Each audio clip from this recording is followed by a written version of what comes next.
और सरकार का बड़ी सिंपल सोच है कि जितना भी पैसा गरीबों से निकाला जा सकता है उसको निकालो और 2, 3, 4 बड़े उद्योगपतियों के हाथ कर दो। तो यही बेसिकली प्रोसेस यही चल रहा है। फायदा किसको हो रहा है? फायदा जो सबसे बड़े अरबपति हैं 2-3 उनको हो रहा है, और नुकसान किसका है? नुकसान गरीबों का है, मिडिल क्लास का है, और जो आम जनता है उनका है। ऑब्वियसली चुनाव से पहले ये नहीं कर सकते। मैंने उस टाइम भी कहा था कि चुनाव के समय मैंने कहा था, देश की जनता से कहा था, पेट्रोल डीजल भर लो, अभी भर लो।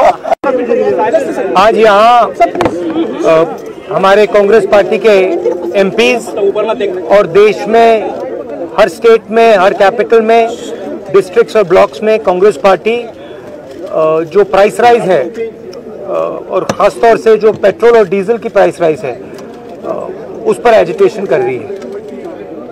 पिछले 10 दिन में 9 बार पेट्रोल और डीजल के प्राइसेस बढ़ाए गए हैं, और इसकी चोट डायरेक्टली सबसे गरीब मिडिल क्लास लोगों को पड़ती है। हमारी मांग है कि ये जो प्राइसेस बढ़ती जा रही हैं, महंगाई बढ़ती जा रही है, और जो पेट्रोल और डीजल के दाम बढ़ते जा रहे हैं, इनको सरकार कंट्रोल करे और पेट्रोल और डीजल के दाम बढ़ाना बंद करे। तो इसलिए हम सब यहाँ आए हैं। पूरे देश में हमारा प्रोटेस्ट चलेगा, काफी दिनों के लिए चलेगा। ये हमारा मैसेज है। सर, जिस तरह विधानसभा चुनाव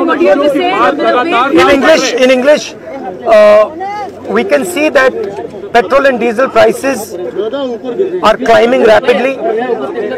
Government is making thousands and thousands of crores from this. Over the last 10 days, 9 times they have been raised. Congress party is protesting across the country in districts, blocks, state capitals, here with our MPs against this price rise, against the rise of petrol and diesel prices. Government has to stop doing this. This is hurting the poorest people in the country and it's hurting the middle class.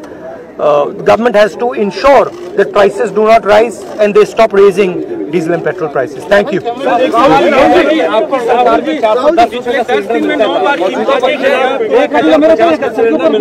Modi सरकार ने चुनाव के वक्त तो नहीं बढ़ाया, किस तरीके से इनकी मंशा है?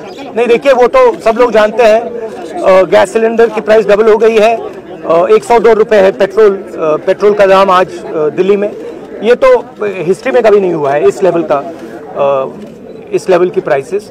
और सरकार का बड़ी सिंपल सोच है कि जितना भी पैसा गरीबों से निकाला जा सकता है उसको निकालो और 2, 3, 4 बड़े उद्योगपतियों के हाथ कर दो। तो यही बेसिकली प्रोसेस यही चल रहा है। फायदा किसको हो रहा है? फायदा जो सबसे बड़े अरबपति हैं 2-3 उनको हो रहा है, और नुकसान किसका है? नुकसान गरीबों का है, मिडिल क्लास का है, और जो आम जनता है उनका है। Obviously obviously